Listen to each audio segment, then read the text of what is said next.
दोस्तों, और आप सभी का स्वागत है इस YouTube वीडियो में, जिसमें कि मैं आपको बताने वाला हूं कि इनकम टैक्स की रिटर्न फाइल करने के लिए कौन से डॉक्यूमेंट्स की ज़रूरत होती है। तो ये जो डॉक्यूमेंट्स का लिस्ट है, ये एग्जॉस्टिव लिस्ट नहीं है। ये लिस्ट बढ़ भी सकता है, डिपेंड अपॉन आपके कौन से सोर्सेस से इनकम भी है।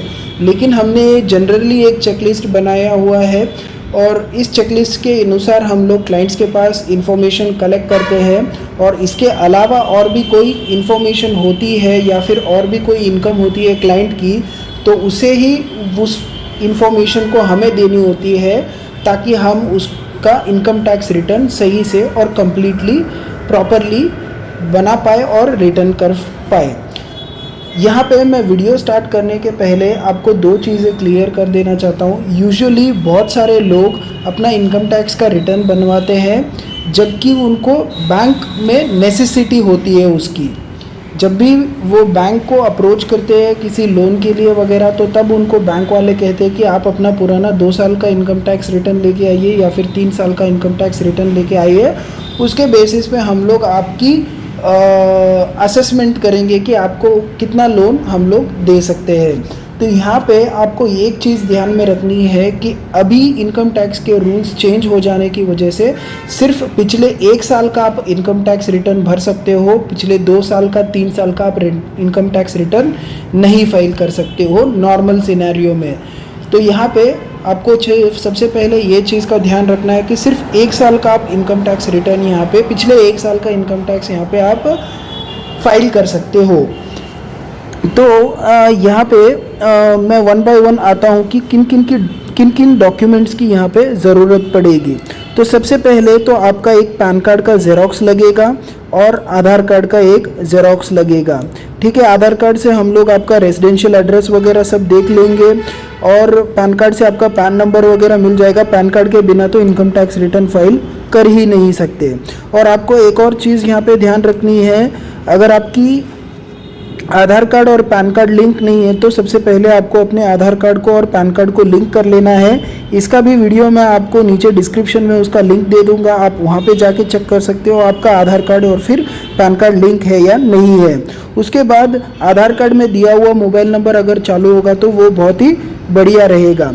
ठीक है, और यहाँ पे हम लोग फाइनेंशियल ईयर और असेसमेंट ईयर, इन दो चीज़ों को काफ़ी यूज़ करते हैं। तो इसके रिलेटेड में मैं एक वीडियो आपको डिस्क्रिप्शन में डाल दूंगा, ताकि आपको समझ आ जाए असेसमेंट ईयर किसे कहते हैं और फाइनेंशियल ईयर किसे कहते हैं। तो बेसिकली हम लोग अभी फाइल कर सकते हैं फाइनेंशियल ईयर 2019-20 का रिटर्न, जो कि 31 मार्च 2021 के पहले हम लोग फाइल कर सकते हैं। ये फाइनेंशियल ईयर आपका स्टार्ट होता है 1 अप्रैल 2019 से और 31 मार्च 2020 को ये एंड हो जाता है। इस 12 मंथ्स की पीरियड की जो आपकी इनकम होती है उसकी डिटेल्स हम लोग इनकम टैक्स डिपार्टमेंट को एक फॉर्मली देते हैं, उसको ही हम लोग कहते हैं इनकम टैक्स रिटर्न फाइलिंग। ठीक है, अगर आप सैलरीड हो, क्लास के हो, मतलब आप कहीं पे भी जॉब वगैरह करते हो, तो आपका फॉर्म 16 की एक ज़रूरत पड़ती है। अगर आपके एम्प्लॉयर आपको फॉर्म 16 देते हैं तो इसकी यहाँ पे ज़रूरत पड़ती है। ठीक है, अगर फॉर्म 16 नहीं देते हैं तो कुछ चिंता नहीं है। अगर आपकी सैलरी की इनकम या फिर मंथली सैलरी की डिटेल्स आपके पास है तो उसके अनुसार भी हम लोग इनकम टैक्स की रिटर्न फाइल कर सकते हैं यहाँ पे। ठीक है, उसके साथ यहाँ पे जो ये अगर आपकी कोई और इनकम है, जैसे कि इंटरेस्ट इनकम है, आपने एफडी वगैरह रखी है, इंटरेस्ट इनकम वगैरह उस पर आई है और कहीं से आपका टीडीएस वगैरह हुआ है, तो आप फॉर्म 16A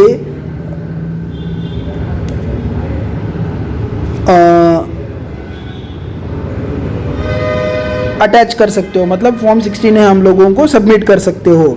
तो उसके बेसिस पे भी हम लोग आपकी इनकम की कैलकुलेशन करेंगे। उसके साथ साथ आपको आपके जितने भी अकाउंट्स हैं, मैं आपको फिर से क्लियर कर देता हूँ, ऑल बैंक अकाउंट्स, जितने भी आपके अकाउंट्स हैं, जैसे कि सेविंग्स बैंक अकाउंट है, करंट अकाउंट है, एफडीज अकाउंट है, रिकरिंग डिपॉजिट अकाउंट है, पिग्मी डिपॉजिट अकाउंट है, ये सारे के सारे आपको क्या करना है, इस पीरियड से लेके यहाँ पे जो है ना, फ्रॉम 1/4/2019 से लेके 31/3/2020 तक की आपको यहाँ पे स्टेटमेंट निकाल लेनी है।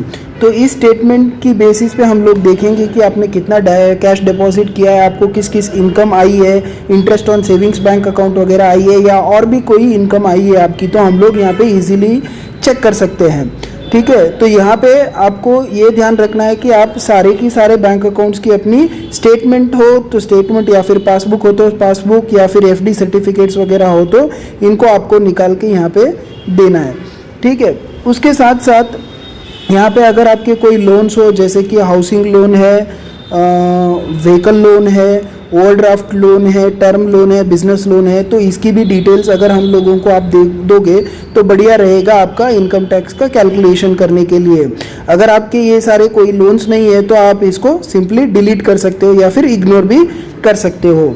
ठीक है, उसके साथ साथ अगर आपने कोई एग्रीकल्चर प्रॉपर्टी या फिर रेजिडेंशियल प्रॉपर्टी, कोई घर खरीदा है, बेचा है, एग्रीकल्चर लैंड खरीदी है, बेची है, तो आपको यहाँ पे उसकी परचेज और सेल डीड देनी होगी। ठीक है, और उसके साथ साथ अगर आपने किसी को ब्याज पे वगैरह लोन दिया है तो किसको दिया है, कितने ब्याज पे दिया है, उसकी सारी डिटेल्स यहाँ पे लगने वाली है। ये भी डिटेल्स आपको यहाँ पे देनी होंगी।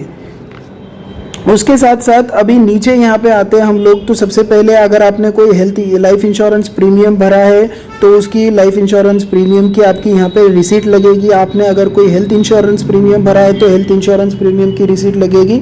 इससे क्या है, आपको इनकम टैक्स में डिडक्शन मिलने वाला है। आप प्रीमियम पेड रिसीट अटैच कर सकते हो या फिर प्रीमियम पेड सर्टिफिकेट आप इस पीरियड से लेके इस पीरियड का अपने ब्रोकर के पास कलेक्ट करके उसको हमें दे सकते हो। अगर आपका कोई हाउसिंग लोन है तो उसका इंटरेस्ट और प्रिंसिपल दोनों ही डिडक्शन में काउंट होता है, इसीलिए अगर वो आपके पास अवेलेबल हो तो उसको भी आपको अटैच कर देना है। इसके अलावा अगर आपने कोई पीपीएफ अकाउंट है या फिर सुकन्या समृद्धि स्कीम अकाउंट है या फिर और भी कोई डिपॉजिट किया है आपने, तो उसका आपको स्टेटमेंट यहाँ पे 1 अप्रैल से लेके 31 मार्च तक का दे देना है।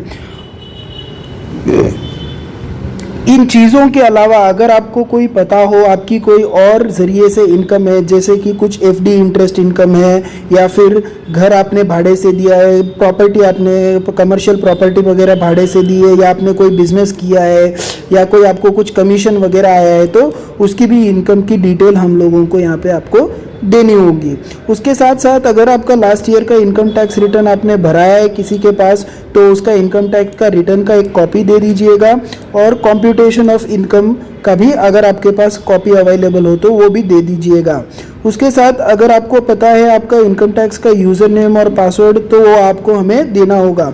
मतलब आपने कभी क्रिएट किया हो आपका इनकम टैक्स का यूज़र नेम और पासवर्ड, या फिर किसी आपने दूसरे के कंसल्टेंट के पास आपने फाइल कराया हो और उसके पास से आपने कलेक्ट किया हो, तो आप दे दीजिएगा। अगर आपके पास ये नहीं भी हो ना, तो हम यहाँ पे इजीली इसको रीसेट कर सकते हैं, कोई दिक्कत वाली बात नहीं है। इसके साथ साथ यहाँ पे एक और चीज़ जो इम्पोर्टेंट है वो है आपका यहाँ पे एक तो वैलिड मोबाइल नंबर चाहिए होगा, उसके साथ साथ वैलिड ईमेल चाहिए होगी, और आधार कार्ड में दिया हुआ मोबाइल नंबर भी यहाँ पे चाहिए होगा। ठीक है, तो ये सारी डिटेल्स आप अगर हमें सबमिट कर देते हो तो आपका इनकम टैक्स का रिटर्न हम लोग इजीली प्रिपेयर कर देंगे और फाइल कर देंगे। इनकम टैक्स का रिटर्न बनाने में और फाइल करने में ज़्यादा टाइम नहीं लगता है, टाइम लगता है ये सारी इन्फॉर्मेशन को एक प्रॉपरली समराइज करने में और देखने में कि आपका कोई इनकम वगैरह तो छूटा नहीं है क्या। तो उसके बाद हम लोग इजीली इसको फाइल करके आपको दे देंगे। ये एक दिन का काम ही है, आपको इजीली हम लोग फाइल करके दे सकते हैं। और आपके कोई भी डाउट्स वगैरह हो तो आप हमें डायरेक्टली हमारे मोबाइल नंबर पे कॉल कर सकते हो और आपके डाउट्स वगैरह यहाँ पे आप पूछ सकते हो। ठीक है, थैंक यू।